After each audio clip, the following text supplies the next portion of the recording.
Вот, вот, вот, щупать, щупать, щупать, щупать, щупать, щупать. Ау! Два снизу, бам, сбоку.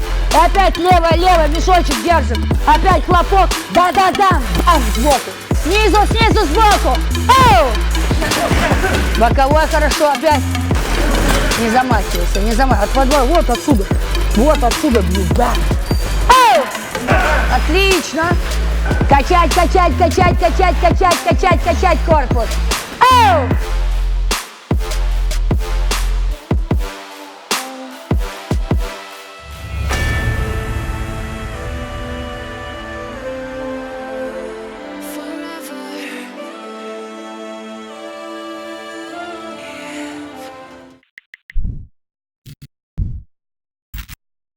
Друзья, привет! С вами новый выпуск канала Yon New Level. Меня зовут Илья, и сегодня я проведу этот выпуск. Сегодня мы в гостях у многократной чемпионки мира и Европы по боксу Андреевой Светланы Михайловны. И мы расскажем, как Светлана Михайловна провела 2 профессиональных боя против мужчин, покажем, как поставить правильный удар, чтобы не было травм, а в конце вас будет ждать конкурс. Подписывайся на канал, ставь колокольчик, чтобы не пропустить новые выпуски с новыми героями. Поехали!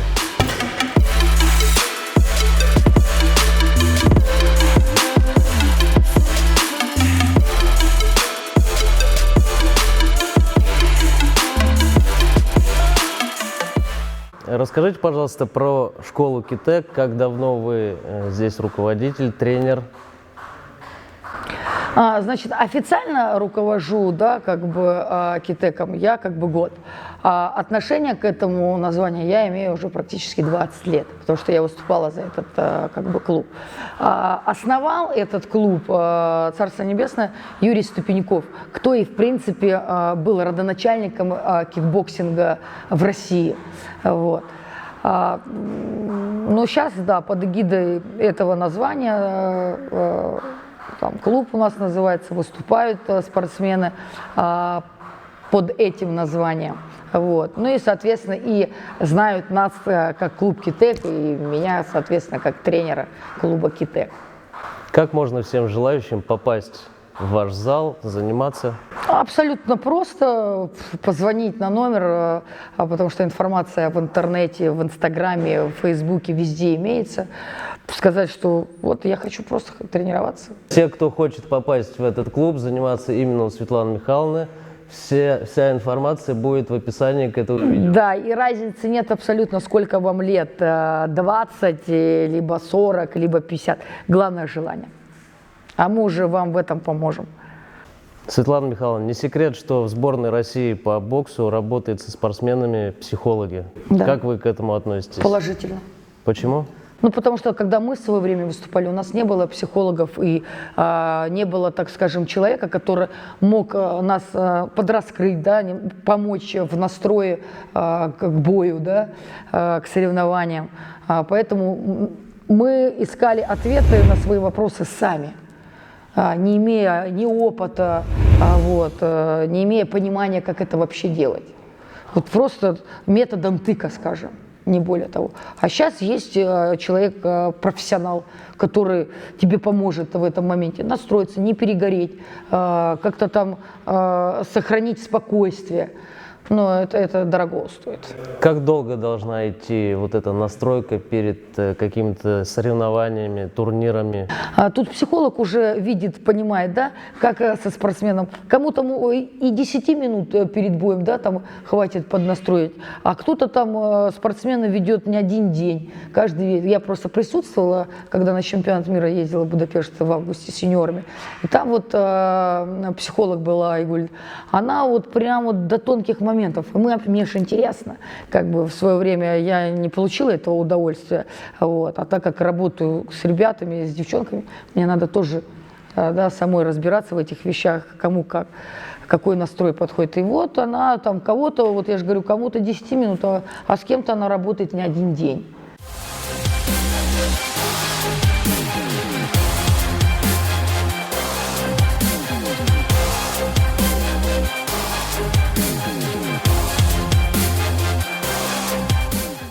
Вот сейчас профессиональный спорт больше уходит в шоу-бизнес, да, это вот, например, как Флойд Мейвезер подрался с Конором. Как вы вообще к этому относитесь? Не, ну это мы в любом случае подразделяем. Есть любительский бокс, есть профессиональный бокс. Мы сейчас с вами говорим за профессиональный, да, бокс, где нужно шоу.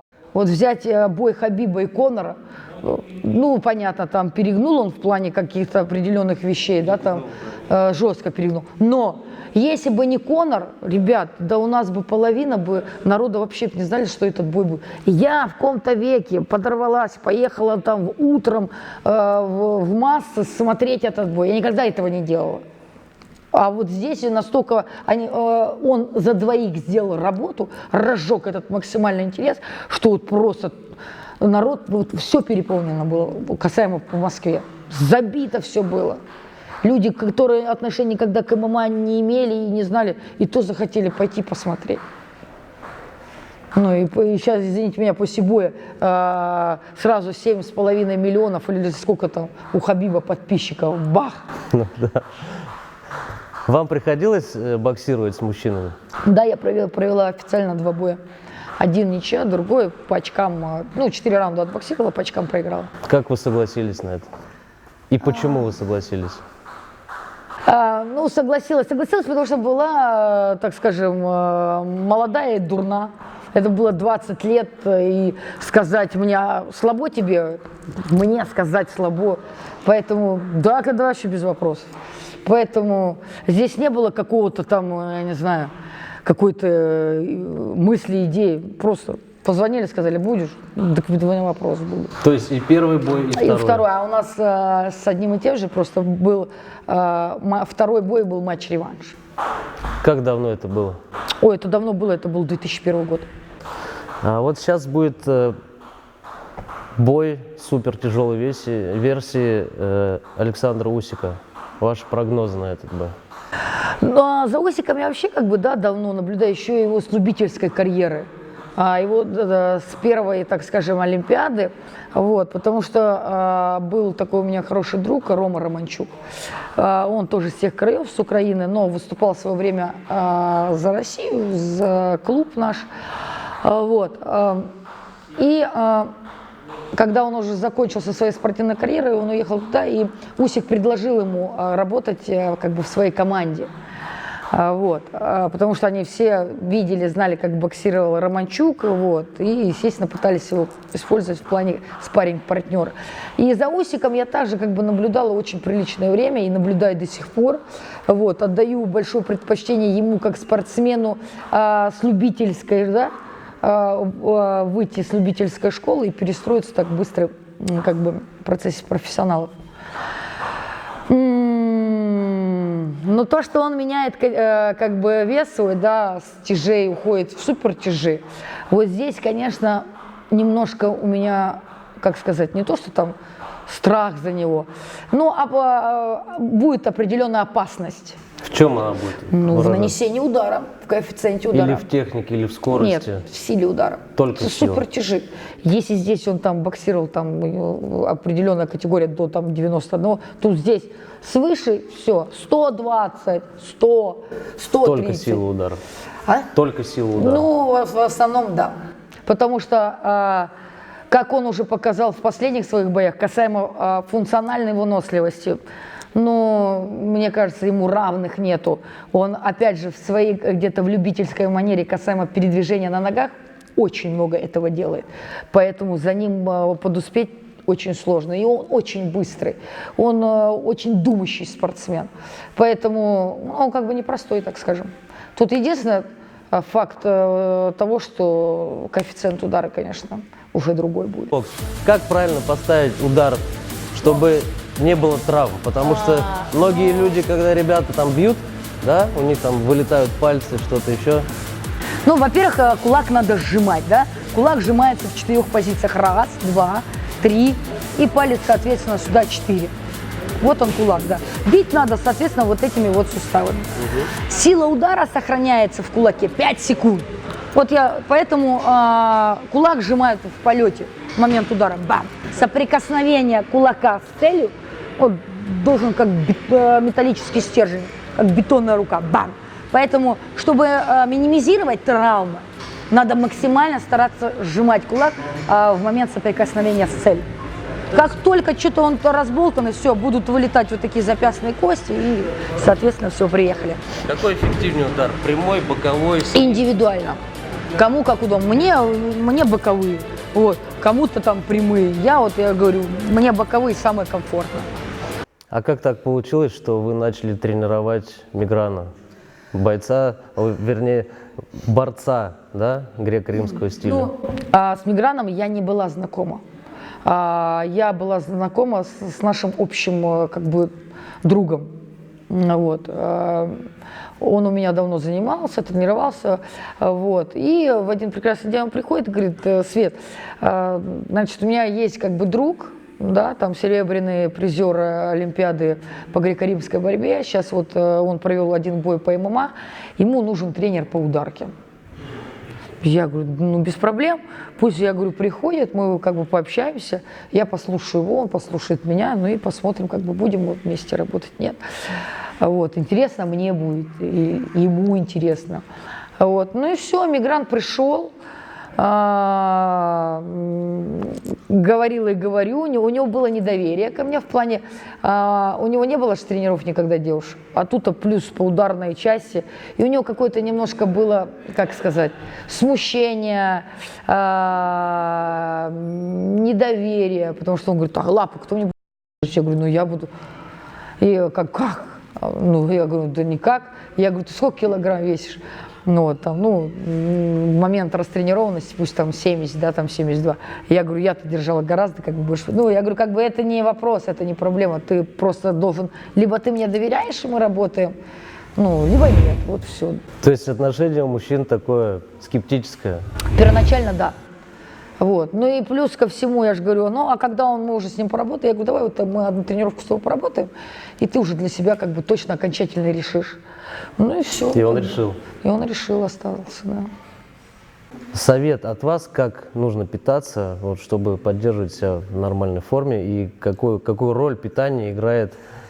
Я, знаете, питание поставлю на второй план.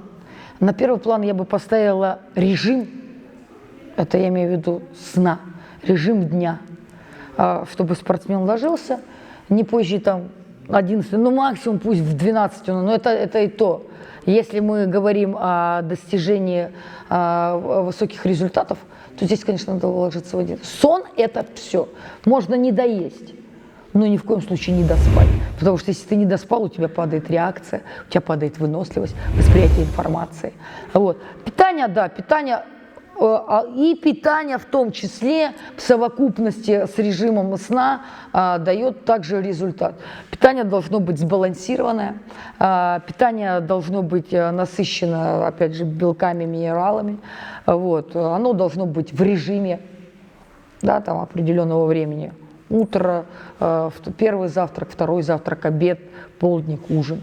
Естественно, вечером не надо перегружать поджелудочную свою, там, Перед сном, да? Да, закидываться там мясом тяжелым, которое перерабатывается 6-7 часов. Организм должен на ночь получать какую-то там клетчатку, вот, и там может быть какой-то там молочный продукт, тот же кефир, да, к примеру, там, либо просто чая выпить.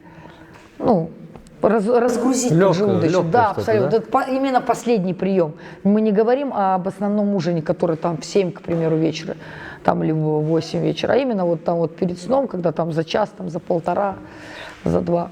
Потому что организм должен отдыхать и должен утром просыпаться полон энергии. Все, мы расслабились, плечики опустили, заднюю ножку чуть выставили, нос косолапили носочки. Выставляем правую, чтобы была устойчивость. И косолапь носочек, косолапь. Видишь, я косолапили носочки, расставляю в сторону, чтобы была устойчивость. Ни в коем случае заднюю ногу за переднюю прятать нельзя. Потому что устойчивость, устойчивость пока, да, устойчивость.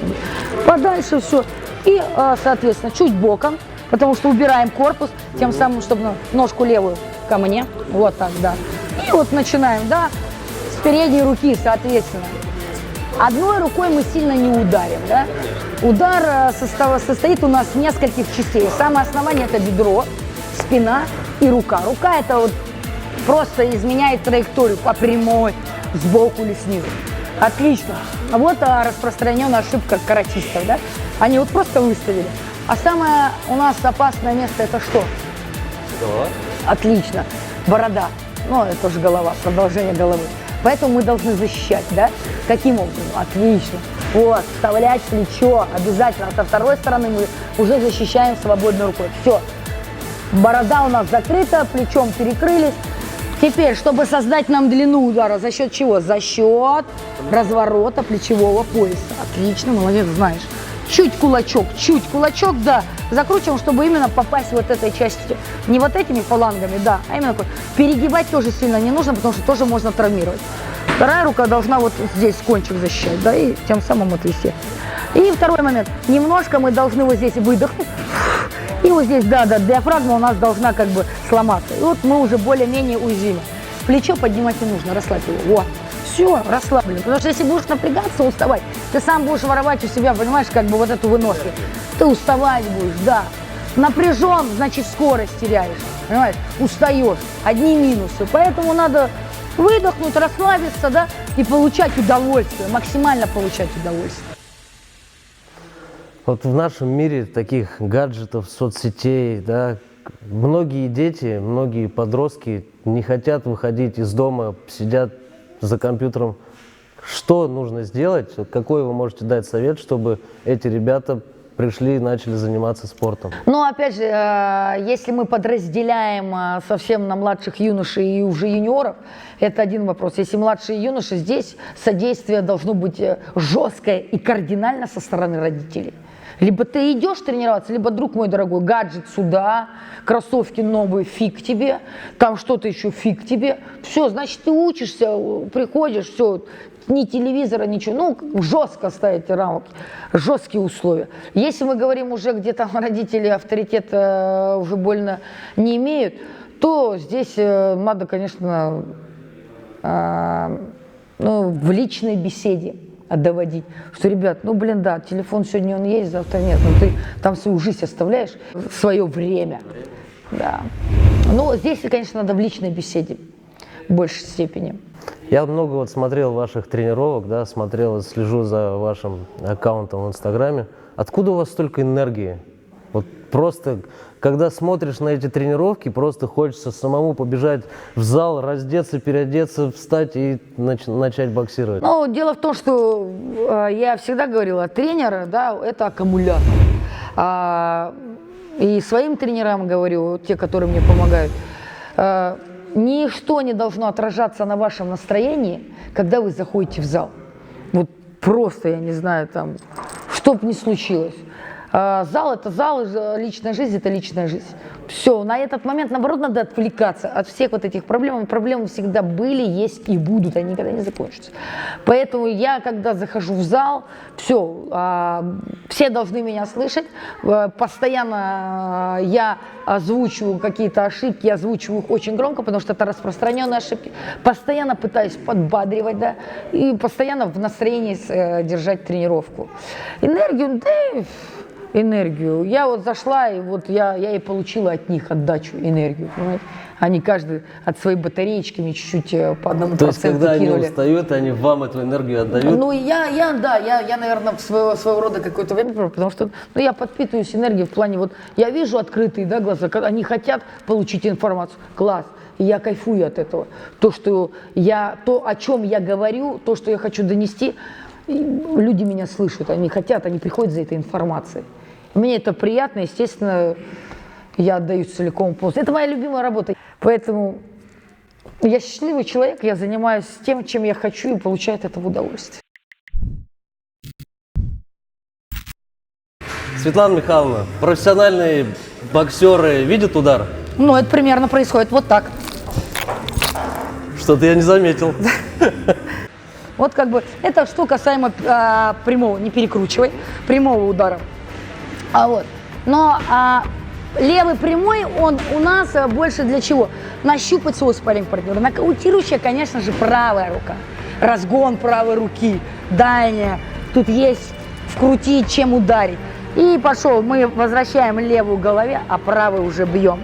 Отрываем пяточку, вращаем носок. Тем самым даем присутствие этой части тела в ударе. Отводим плечо. Где вторая рука должна быть? На бороде. Вот. И вот он правую прямую, отвести плечо. Вот. Локоть прижимаем. Отлично. Все. Вот он удар правый.